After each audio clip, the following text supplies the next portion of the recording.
News Talk 610 AM and 102.1 FM. KBNU. KBNU News Time is 4:05. I'm Bill Walter with this news update brought to you by U&I Furniture. 2 people were injured after a crossover head-on collision in Logan. Police said they were investigating the crash on Tuesday, which temporarily closed southbound 1000 West from 2500 North to 1800 North. The crash involved a black Toyota with 1 male occupant and a white hatchback with 1 occupant. Officers said there were significant injuries, but further information on their statuses was not immediately available. Motorists were asked to avoid the area while police cleared the crash. KBNU News Time, 4:05. KBNU weather tonight, mostly clear, low around 60 with those southwest winds still with us, 10 to 20 miles an hour early this evening. Sunny, lower 90s, southwest winds 10 to 20 on Thursday, and then sunny, mid-90s, and windy on Friday. It's 87 right now at KBNU. KBNU weather brought to you by Adams Wealth Advisors. They put clients first under any circumstance. You'll receive peace of mind with Adams Wealth Advisors. Schedule a time with an advisor today. Call 752-1702 or visit adamswealthadvisors.com. We live in a great country. We live in a great valley with a lot to be thankful for. U&I Furniture wants to take a minute and say thank you for being such good neighbors and friends and customers. U&I features many brand names, including many American-made chairs by Southern Motion, Best, Franklin & Lane, Speed Queen appliances, and therapeutic mattresses, Legend brand TV consoles and entertainment centers. Find these American-made brand furniture products at the place where there's always a better buy, U&I Furniture, downtown Logan. KBNU News Time is 4:07. Recently, the Hiram Museum and Bear River Heritage Area were recipients of the Award of Excellence from the American Association for State and Local History, or AASLH, for H2O Today, which was a project that encompassed 7 rural counties in northern Utah and southeastern Idaho from January 2021 to February of this year. The project was part of Utah Humanities' Think Water Utah project. On a recent KBNU For the People program, Museum Director Jamie Van Huss said the project started out small. Originally, we were just going to have the main Smithsonian exhibit, H2O Today, at the museum for about 7 weeks, but because things changed and timelines got pushed and the contract got extended, we were able to host it for 6 full months. And so it was amazing to have a Smithsonian exhibit that long. That's just unheard of. And then with all that extra time to plan, we also were able to bring in almost 40 partners. She said the project itself involved over a dozen exhibits at upwards of 20 different locations. They had a couple dozen different programs, everything from lectures, presentations, to art exhibits and library programs. Our final numbers show that we reached an audience of over about 11,000 people throughout the different things. Wow. Activities we offered. So it was it ended up being much bigger than we kind of anticipated, but it was a really wonderful project. And coming out of the pandemic, I think it ended up just being a really great way to engage the community. Van Huss praised Utah Humanities, saying they provide wonderful professional development, support, resources, and quite a bit of funding. For instance, us at the Hiram Museum, the Stokes Nature Center, over at the Brigham City Museums, Cache DUP Museum, a lot of the really beautiful exhibits that are there now were partially funded through this money, along with some mentorship and help developing the interpretive exhibits, too. Hiram Museum staff members, including Van Huss, will be traveling to Buffalo, New York to the AASLH National Conference in September to receive the award. And deputies are investigating a potential target shooting incident near the USU Moab campus. Grand County Dispatch received a report of an active shooting on Aggie Boulevard at the Utah State University campus in Moab at about 8 o'clock last evening. They said within 3 minutes of the call, they had responding deputies on scene. KUTV reports that when deputies arrived, they quickly searched and cleared the area. Deputies found a location 200 yards to the northwest of the campus where it appeared a shooting range had been set up. New and used shell casings were discovered by deputies. Although a Ford F-250 matching the description was driving away from the scene, deputies were unable to locate it. Grant County Sheriff's officials said that at this time they believe the gunshots were coming from the target area. Deputies said no injuries were reported during the incident. KVNU News Time is 4:10. For more details on these and other stories, visit CacheValleyDaily.com.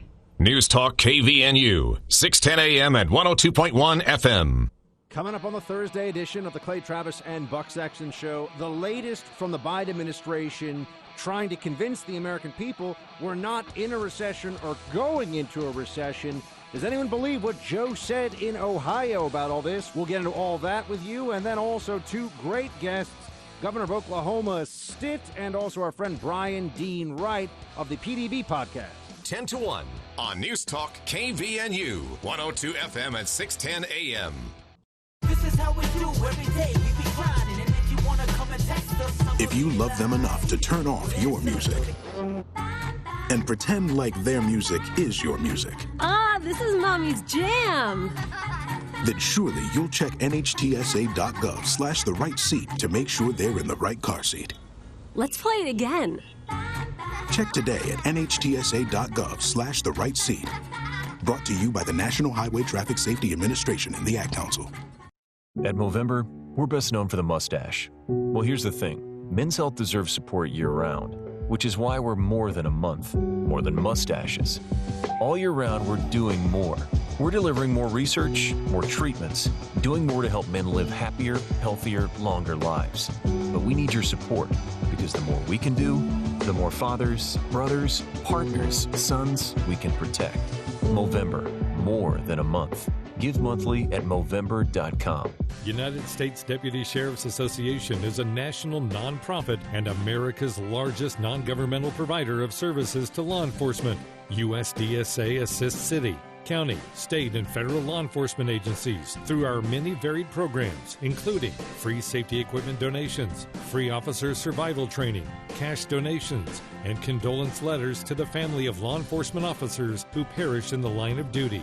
USDSA also offers college scholarships for the dependent children of law enforcement, along with a citizen awareness program and thank you cards to law enforcement. These are just some of the ways United States Deputy Sheriff's Association assists America's law enforcement and the citizens they serve. For more information about United States Deputy Sheriff's Association or to see how you can help, visit www.usdeputy.org. United States Deputy Sheriff's Association, taking training to the next level because lives are on the line.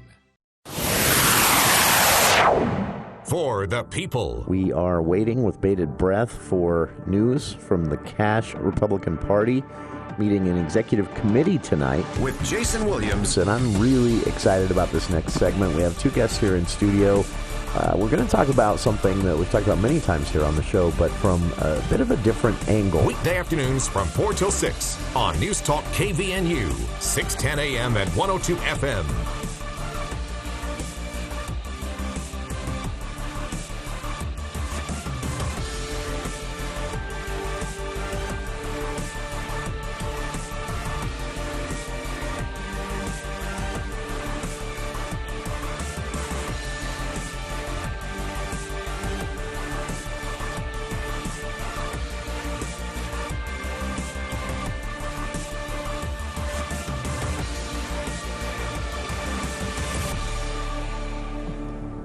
Welcome to KVNU's For the People. It is beautiful Wednesday afternoon, July 6th. I'm Jason Williams, Bill Walter here in the studio. Close call today. In all the years, I've only one time did we have such a snafu that we had no one here in the studio to do the show. I was in Salt Lake. Co-host was in California and expected to be back. So other co-host had been flying solo for a long time, took that day off for a break, assuming the one from California I remember would be back. that. Yeah. And then the one that was a crazy day. And then the one in California decided to stay an extra day. But none of us got the that message. lure of Disney. It's only happened one time in 14 years. So, but man, was today close. We need to train. We need to train some of these marmots out back. I mean, we've got talking. so many of them. Yeah. We need to put them to work. No, it's funny. Have them, push buttons or something. It's funny how, and I know this is just perspective, but it's funny how it seems like everything happens on one day. You ever had a day like that? Yeah. Like it just... And it's not like all sorts of good things happen in one day. No, it's just, and it hasn't been bad. It's just, it was a day of, I had a pretty light schedule, actually, work-wise, and should have had, at least a couple of hours of space between day job and the radio show. But, yeah, just everything in one day. But I made it, barely. Bill was getting a little nervous, I know. Yeah. It's one of the reasons it would have been really bad if I hadn't made it here today is we actually have a packed show, literally packed. We have Congressman Blake Moore will be joining us in just a few minutes, actually. He should be here around 4:30. So we'll go to that news break, and when we come back, he will be with us. He's bringing with him a woman who is going to be heading up the Congressman Moore Logan office. It's been a while, actually, since there was a dedicated office of our congressional representation here in District 1 located in Logan. And not that that's, I don't mean that as a diss on Congressman Bishop. Brigham City isn't that far away. But it's nice to see an expansion of the satellite offices. These are offices that you can literally go into and leave a message, a note, or even at times meet personally with your congressional representative. So it's nice there's going to be one in Logan again. So we'll talk about that, Congressman Moore, and I'm spacing her name. It will be here with us on, I'm getting it up here. It is Lisa Roskelley. So Congressman Moore and Lisa Roskelley will be with us at 4:30. In hour 2 of today's show, it is Wednesday, first Wednesday of the month, which means it's time for the County Hour. County Executive David Zook joins us. We've been doing these for a really long time. I was thinking about this the other day, Bill. We've been doing the County Hour once a month with the County Executive since Lynn Lemon. All the way back to the Lynn Lemon days. That's right. 3 county executives we've been doing a monthly visit with here on the show. This month, the County Executive David Zook is bringing a guest with him. Craig McAllister, Cache County Treasurer, will be joining us as well. So that's in hour 2 of today's show. This is something that we'll be talking about in more detail on an upcoming show because I just started the conversation with them today. But if you have a second, check them out, as I did when I first heard of them last night. It's the Cache Valley Humanitarian Center. And I'd not heard of this. It's relatively new, but it's been around for a couple of years. And Brett James reached out to me. He's the vice president of the Cache Valley Humanitarian Center and said, they'd like to talk a little bit about some of the success they've had here in Cache Valley over the years. And the idea behind this is, you have families sometimes, as an example, that are in a really unique situation. Maybe, this happened actually quite a bit in Utah through the pandemic. You had situations where you had a two full-time employed wife and husband team, and then maybe 2 kids in the family too. And all of a sudden, the 2 kids are learning remotely at home during the pandemic. And then on top of that, maybe both adults working from home, or worst case scenario, both adults actually temporarily or permanently laid off from work and looking for new work. That happened to a lot of families. Not as many here in Cache Valley as in other parts of the state or even other parts of the nation, but it did happen to some. And so the Cache Valley Humanitarian Center is there to sort of meet those unexpected needs. We have nonprofits that deal with the needs of refugee families, nonprofits that deal with individuals who are facing abuse or children in a bad situation in need of a leg up for a while. So you have CAPSA and the Family Place, the United Way of Cache Valley. All these organizations do great work. But as Brett explained, the Cache Valley Humanitarian Center is there to meet these more unexpected needs, to help residents and actually produce needed items for these families going through a really unique situation. So working with community volunteers, local businesses, religious and governmental resources are involved as well. They took this idea to the Rotary clubs here in Cache Valley, and the Rotary District Governor's Collaborative Grant actually gave them $2,000 to get things started, and that's where it all began. So the Rotary Club, one of the reasons they jumped on this proposal was that like I said, this idea of connecting resources and serving as a guide for families in a really unique situation, whatever that might be, and helping them either directly through resources provided by the center through its own fundraising, but also just connecting them with existing resources and serving as maybe I should use the word like a concierge. But it's a fascinating idea. It has very low overhead, and their success stories are both, So one of their very first projects a couple of years ago when they first launched was collecting and distributing school supplies. They did this with quite a few volunteers. They filled these backpacks with school supplies and then spent the next few weeks ahead of the school year starting that year distributing them to students that they knew were in need, families in need, families that had maybe had a change in the income of the household or something else, whatever it might be. Either way, they were about to head into school, and even something like buying school clothes or notebooks and pens was something that was going to stretch the budget a little too thin. And so they helped them out in that way, and that was one of their very first projects. So they also have done other projects to benefit those who are utilizing resources at the Family Place, CAPSA, as I mentioned. It's just, I don't know, it's a really cool idea, sort of a nonprofit for nonprofits in a way. So check them out. I just learned of this myself. I didn't know it was operating here in the Valley for the last couple of years, and actually in discussions with current Vice President and others about getting them on to talk about some of their success stories, but also how people in the community can help. So I always like to spotlight these things, and just a really cool idea, something that you wouldn't, it seems so obvious when you think about it, but not something that had been tried before. So it's the Cache Valley Humanitarian Center. Their website I've linked to on our Facebook page, and we'll be back with more of For the People right after this.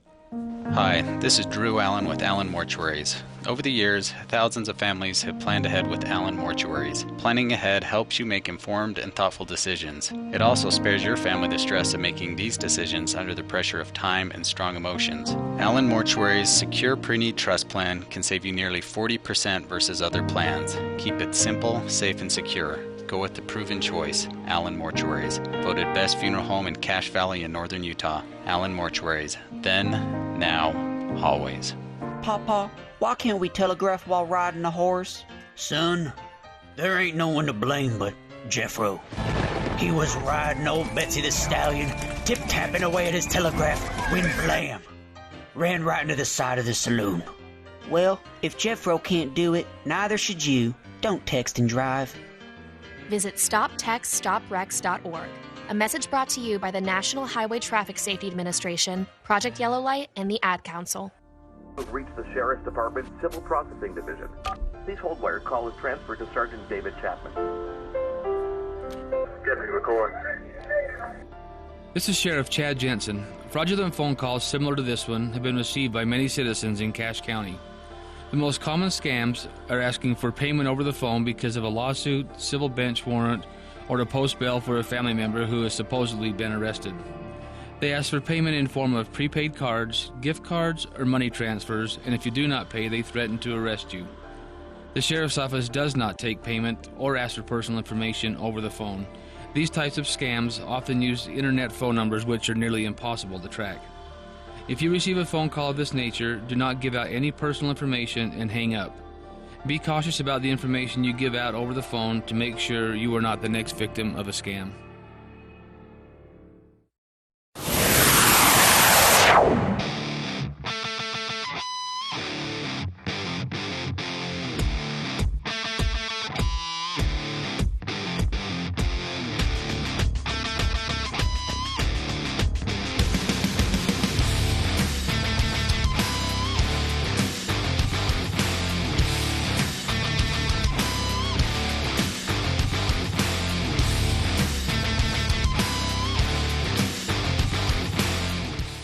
Welcome back to KVN News for the People. I started the show mentioning that it was a beautiful afternoon, and it is when you're sitting inside an air-conditioned radio studio looking out the ceiling-to-floor window. It's beautiful, but man, is it warm out there.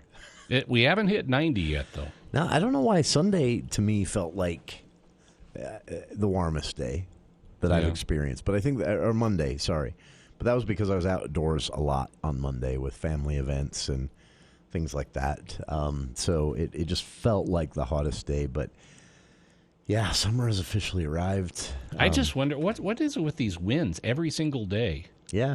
We have these 10 to 20-mile-an-hour winds. Luckily, it's not enough to be blowing that toxic dust off the dry Great Salt Lake bed into our air like we had there for a few weeks. And so far, at least, fingers crossed, knock on wood, all those types of things, no wildfire smoke burning into the valley or blowing into the valley. From a lot of times, well, last summer, I think by this time it was pretty smoky. Yeah, that's speaking of that, how did we do when it comes to human-caused fires and 4th of July fireworks? There were a couple of brush fires here in Cache Valley. I know there was one just north of Green Canyon, I think. Yeah, that one actually was pretty scary there for a bit because of the Friday location. night or Saturday night. I can't remember. Yeah, that one had the potential to be really ugly, but they got on top of that one very quick. There was one in Hiram Monday night, which was basically someone started someone else's field on fire with fireworks. Like, thank you very much. Yeah, always hard to explain being that neighbor, I guess. But, overall, statewide, not as bad as it could have been. Let's put it that way. There are still, 4 or 5 significant-sized wildfires burning in Utah, but most of them are a long ways away from any, highly populated area. A couple of them they believe were lightning-caused. 3 of them, though, they've determined were human-caused. One of them, this is one of the, it just seems like this would be common sense to not do this, but one of them was caused by target shooting against a hillside. But yeah, fireworks-wise, we did, statewide, we did pretty good. I was nervous, to be honest with you. I drove past a neighbor's house on my way home one night over the weekend. I think it was Saturday night. And, those plastic wagons, they're used for carting things. You see a lot of them at Lagoon, usually. But people carting those things around full of kids and toys, usually at amusement parks. Well, they had a couple of those so loaded with fireworks, the axles were bending in their driveway. I don't know where they were planning to pull them to. Top 10 signs that you may be hauling too many fireworks. Yeah, it's, people didn't, some people didn't hold back at all, but a lot did. A lot of people took advantage of the city-sponsored fireworks and things like that instead, and then they just were careful, I guess, if people did set them off. I don't know. I had a couple neighbors. It got a little windy. I think it was Sunday night. Got a little breezy, and I was watching where some of the sparks were going into another neighbor's field, and that person probably should have stopped when the wind picked up. But what do you do? Anyway, yeah, we didn't burn the state down. Still one more firework holiday to go this month, the 24th. We'll see if we get there. Yeah, there's 2 of them in Utah in July, and it's always a little drier by then as well. So we'll see how that pans out. But fingers crossed, it's at least as good as this one. Again, there were a few fires, but they were small, easily put out. I know the one that was reported at a field at the south end of the valley as a brush fire was actually in between some homes out there at the south end of Hiram, and they were able to put that one out in minutes.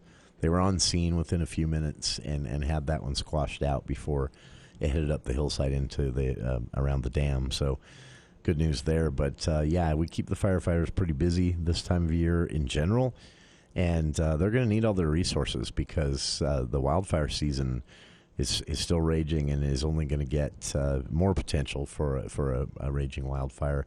Especially with the forecast. I mean, no monsoon. Nothing. Yeah, no monsoonal moisture in the offing. Just hot, dry, windy every day. Yeah, we're done with rain for a while. It looks like so. All right, but there you have it. UtahFireInfo.gov. If you'd like to see the map yourself, it shows you where the fires are burning. By the way, Bill, we talked about this one last week when I brought this up, but they're calling it the Go Shoot Fire. It's out there on the Utah-Nevada border, on the Nevada side of the Utah-Nevada border, and it's a pretty big fire. It's burned about 1,800 acres a day, and it's still burning, but they're just kind of letting this one burn. There's nothing out there, and fire is also. They think this was lightning caused. Well, they know it was lightning caused because the odds that someone will be out there are very slim. And in fact, where this fire is, there's not even a road to this specific area. And so they're kind of just keeping an eye on this one and letting it burn, but it has burned itself almost out. They're listing it as 75% contained without a single fire mitigation effort being put into this. So it's burning its fuel out. So that's the closest one to us, and that's good news. Idaho also having a pretty good run of it, wildfire-wise. Nothing near us in the southeast portion of Idaho right now, and the closest is way up in central Idaho. A few pretty close to us on the Wyoming side of things, though. Other than that, things are looking, well, I think better than expected. So we'll be back on the other side of the news. Congressman Blake Moore and Lisa Roskelley, who is going to be heading up Congressman Moore's Logan office as it opens in a few weeks. Both of them here in the studio with us right after these headlines with KVNU's Bill Walter.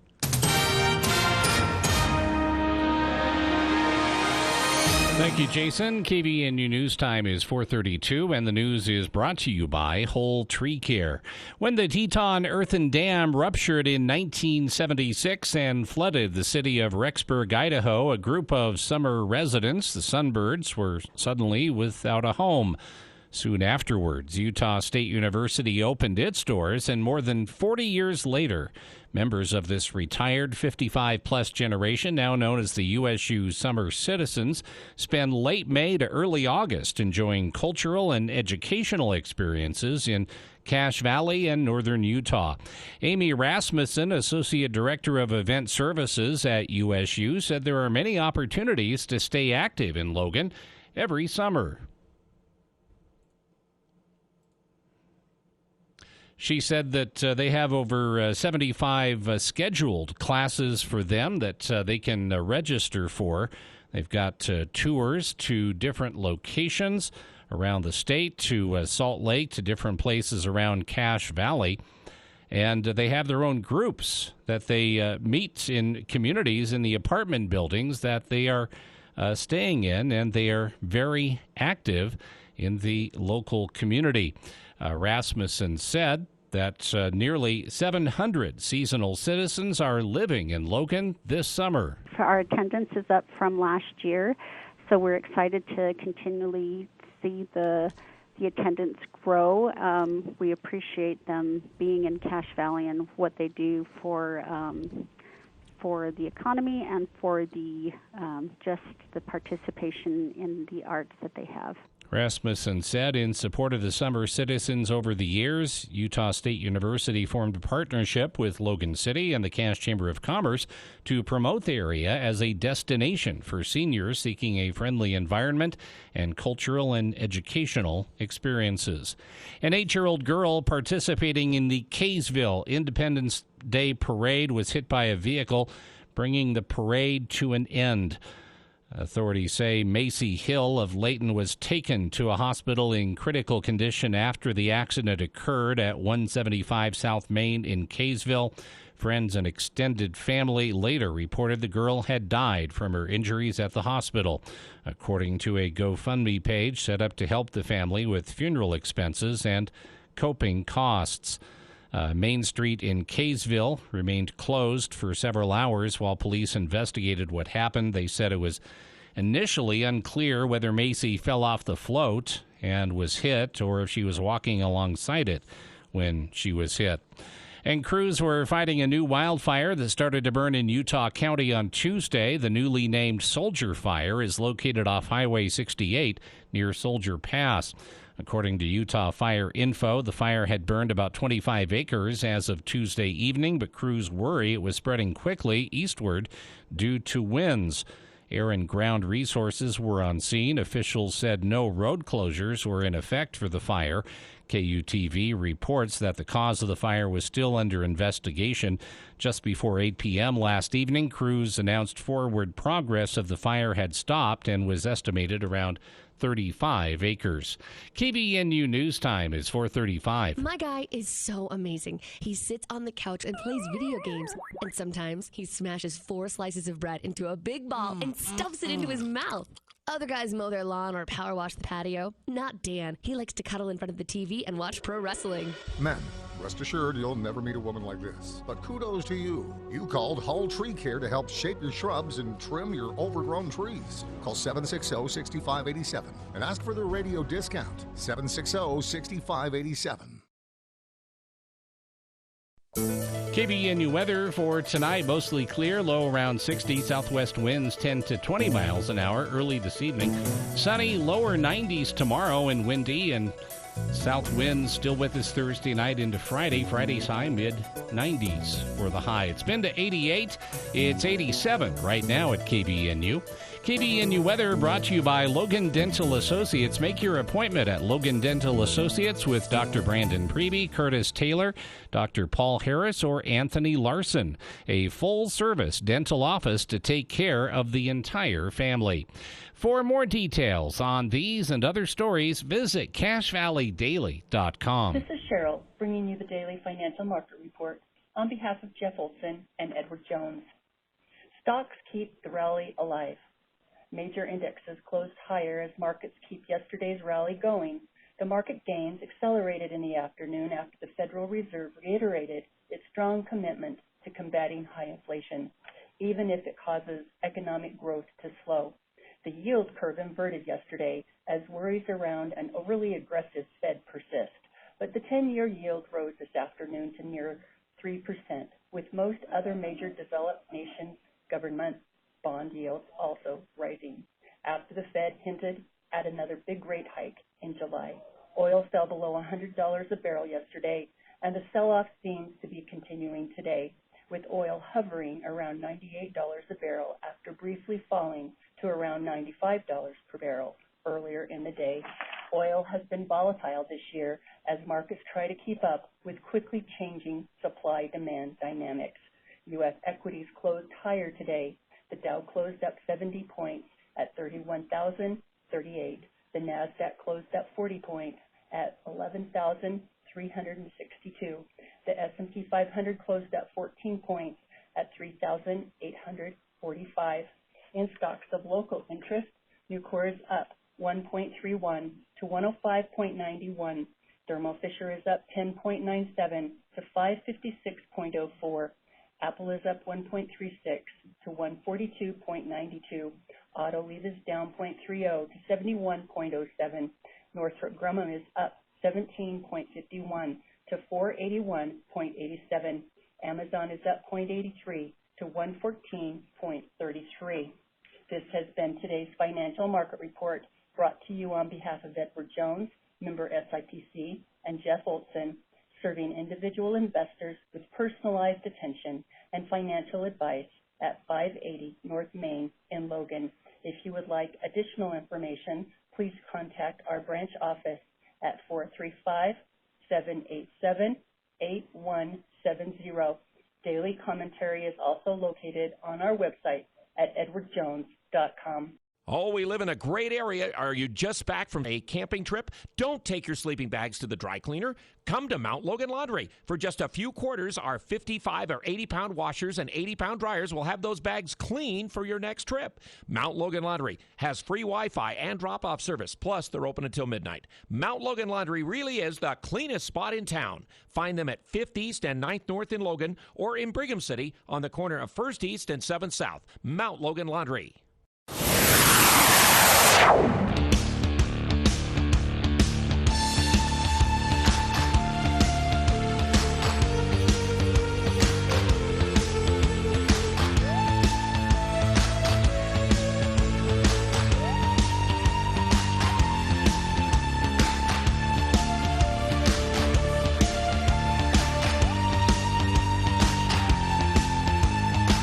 Welcome back to KVN News for the People.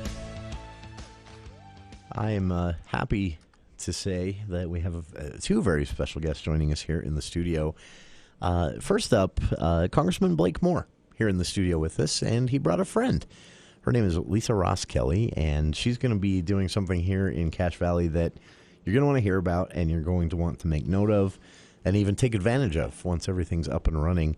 And starting off, I guess, Congressman Moore, this was, we sort of cheated you a little bit because the day before the primary election, there was a pretty significant announcement about you that we talked about here on the show, but it was something that we would have, had there not been an election the next day, we would have reached out to actually talk about. But can you start us off about this latest committee appointment? I mean, this is a pretty big deal. So we spent a good solid 45-minute session about a month or so ago talking about the debt and deficit task force that put together and the recommendations that we had out. You had actually gone through it, and we had a really substantive conversation. It was fun. Well, the day before the primary, we got appointed. I got appointed to the budget committee. There was huge. a change in, as I sit on Armed Services Committee, there's several, appointments that go on to that committee, and leadership. Leader McCarthy had asked, and it kind of, the individual that was on it, was like, hey, who else can we have go on this? And it's like, Blake. He's so passionate about it, and to some degree that usually means he won't shut up about it. and so it kind of got bubbled up, and we explored it with leadership, and they said, yeah, let's do it. Let's put you on the budget committee. So I was appointed as the minority leader's specific spot. They have one spot. Ways and Means Committee has a few spots. Different committees have spots that go on to the Budget Committee. That's amazing. And we got put on the budget. So I'm on, it's a third committee, and my team was like, we're already pretty overloaded. And I go, hey, listen, once the campaign gets done, we need to be fully back to work. Like, not that we ever stopped, but you're a little bit distracted, and you're a little bit stressed, and you go through all the things that you would go through during a re-election. Sure. This has become that if I had a singular focus. Now, you got to address a lot of different issues when you're in this role, and you got to be,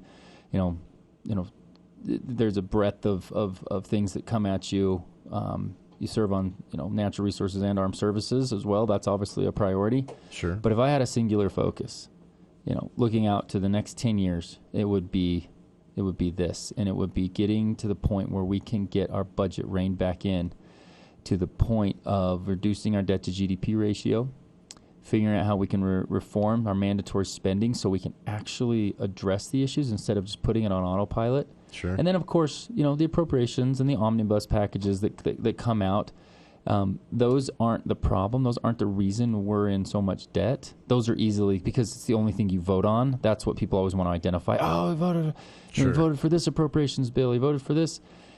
And that's a diminishing portion of our actual total budget. It's not why we're in debt. So reforming our mandatory spending, getting our debt to GDP ratio back down to a lower percentage. Those are some of the key things we need to do. But getting to serve on budget committee is going to give me an opportunity to really, get my hands dirty in this particular issue, and it's what I want to be focused on going forward. And you're coming at this, you mentioned it already, that conversation we had about the task force and the recommendations. You're coming at this with a little bit more information to dump into the discussion than most people are going to be coming into this. I don't know. When I saw the announcement, the first thought I had is this is an opportunity for one of Utah's federal delegates to actually lead a conversation, not just be on a committee, but actually lead a conversation in a certain direction. It's why I did this task force. This was not related to any of the committees that I was on. Sure. This task force that I put together, and again, it's like a good solid list of 12 or so really talented industry-related people, from healthcare to manufacturing to defense, across the board. I put it together because I knew this was such a passion of mine, and it's one of the reasons that got me into leaving the private sector to get into the public sector, into this type of service. And it's one of those things that everything's going to stem from this. If we cannot get our fiscal house in order, then our national security is at risk, and our ability to invest in certain areas to make us stronger and more globally competitive, that becomes hampered because we're going to be so laden with debt that it becomes a problem. So, and I just don't want to be someone that complains all the time about the debt. But you see it so much that we feel like we don't have any ability to make the change. That we just we're $30 trillion in debt, and then the next election cycle come back and now we're $34 trillion in debt. Like, I don't want to get to that point. If we are continuing to go down that path, I want to be able to explain why, what I'm trying to do about it, what I want to change about the process to do it. And so this is a really, really unique opportunity. Again, Ways and Means Committee is the area where you see the majority of the jurisdiction, which is very much in my sights. Makes sense. Ways and Means Committee has jurisdiction over things like healthcare, entitlement spending, trade, taxation, all the things that exist that we can actually address, holistically, our debt and deficit issues. And it comes from Ways and Means Committee, and you couple that with budget. It's one of those, those two committees that address the entirety of the budget. So this is a really neat opportunity, and I'm thrilled to be on it. It is. Now, I know you're a humble guy, so this will be an awkward question, but I'll have Lisa answer it. How are you, maybe Lisa can fill this one. How are you getting these appointments? Is it is it relationship building with leadership? Is it a skill set you're bringing that has just attracted the eye of leadership? Because these aren't typical appointments. Yeah, and I wasn't expecting in the middle of the term, middle of the cycle, or in a 2-year cycle, or actually towards the end of it, we're 18 months into it. I wasn't expecting that this last couple quarters to be appointed to this. There was a colleague of mine that's on it was like, it's my name was mentioned when there became an opening. And it's like, Blake's passionate about this.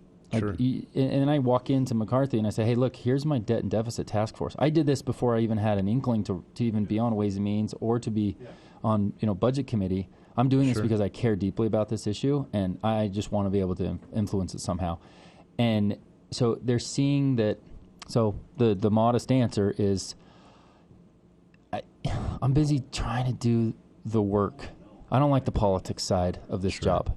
And, going through the first, my first re-election, I don't love that. I like doing this type of work, and you've got to be able to do the politics side to be able to get reelected so you can do this. But this is my passion. This is what I want to be doing. The wonky stuff. Yeah, the policy side. My team is set up for success on this. We have a really good substantive team that can handle this workload. And so when leadership's like, well, what freshman could take on three committee assignments? Well, Blake seems to be the type of person that cares about the committee work, that cares about that type of the workhorse work. You don't see me. This is the type of media I like to do. You're not seeing me constantly on the cable news circuit. And that's because this is where my passion is, and I want to be somebody that can build strong policy. And then we got to communicate it. We have an opportunity here to look out 5 years. We've got parts of Medicare that are going to be on a fiscal cliff. You're constantly got a concern of Social Security.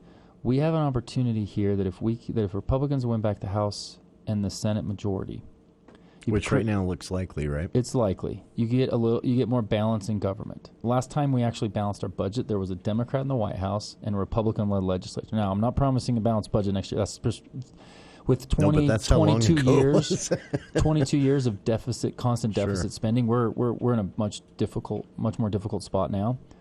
But there's a opportunity there with some balanced government to be able to make some of these reforms. Then take, for example, you get a Republican in the White House in 2025. You have the budget reconciliation, process. Sure. That was used for Tax Cut and Jobs Act. Now, Tax Cut and Jobs Act, I addressed it in this. That was a good thing. That was a good thing that grew our economy, but it was still debt financed. And so we have got to get our spending under control. That's ultimately what it comes down to. So we're going to have that opportunity maybe in 2025 to go after a reconciliation process, because you only need slim majorities to do that. That's right. Get it in place and then go from there. And there'll be some blowback because it's always hard to cut spending. It's really easy to cut taxes. Sure. It's always hard to cut Everyone spending. loves that, For right? Democrats, it's always easy to increase spending, but it's always tough to increase taxes. So you got both parties having problems on what they can actually do politically. Sure. But we have to go after the amount of runaway spending and reform to our mandatory side of it. It's interesting to think about the deficit that way because, as you've alluded to, you see, and I get it, it's an opportunity, especially in an election year maybe, for someone to go on cable news and, lambaste this omnibus bill or this big spending package. But the idea of looking at the mandatory spending, the spending that's going on, quote unquote, behind the scenes, on autopilot. at all times, autopilot. Yeah. And that's it really has been since the mid-'90s, since that's even really been. I remember these conversations when I was growing up, just kind of becoming politically aware about the $14 staplers and things like that. I think President Clinton even went on one of the talk shows and talked about this. And then just nothing from both parties for decades after that. That's it. And this is that you make such a good point, because we want to complain about our discretionary spending. But our discretionary spending, the defense bill, certain aspects of and government agencies, things like that. Sure. I want to dig in and be a part of finding that 20% that we can be saving. The Department of Education, one thing that President Trump did is he hired fewer people. In a way that's sort of like scaling those things back. We have to scale back our government agencies, and you can do it in a way where you just kind of put a freeze on hiring. Sure. And you know what? That forces folks to go back into the private sector more often. So very much supportive of finding discretionary waste. But discretionary waste is not going to solve our debt problems. Sure. Because it's only 30% of our entire budget. Now, 50 years ago, it was 70% of our budget. Wow. 30% of our budget was mandatory spending back in 1970. So a complete reversal. It's a complete reversal. Wow. So nowadays, we have 2/3 of our spending is mandatory spending, and guess what? Congress never even votes on it. It's Medicare, Medicaid, Social Security, things that are put on autopilot, and then all of a sudden, the only thing we have to do is complain about a politician that votes for the debt ceiling or votes for the appropriations bills. Now, argue one way or the other. When you're in the minority, you typically don't vote for those things. When you're in the majority, you're forced to govern, so you have to find a way to get those things done. But that's not where our debt issue is, and that's not what's going to fix any problem. Those are little simple small band-aids over the debt servicing that now exists because we've run deficits for so long, and the mandatory side that grows at a rate of 12x. On a year-over-year basis. That's the problem that's really concerning to me. That's, and it takes me back to our conversation, but also reading myself the Debt and Deficit Task Force recommendations. And listeners, I'd recommend you do this as well. It's easy to find. It's right there still on the front page of Congressman Moore's official site, blakemore.house.gov. And I've linked to that on our Facebook page. You can download the PDF of these recommendations, and you'll be struck, as I was, in how some of these I looked through and thought, well, yeah, why no one's thought of this before, and that's there is a lot to that. Congressman Moore, the coolest things that happened. I had a father of a professor at BYU call me and say, I read through the whole thing, I loved it. I've got a couple ideas. Sure. He calls our office. I call him back. I get in touch with his son. That's very cool. The dean of BYU. Look, I'm more of a Utah State, Utah or Weber State guy. That's right. I may not ever run for statewide office because of the whole BYU thing. The BYU thing will hold you back. Yeah.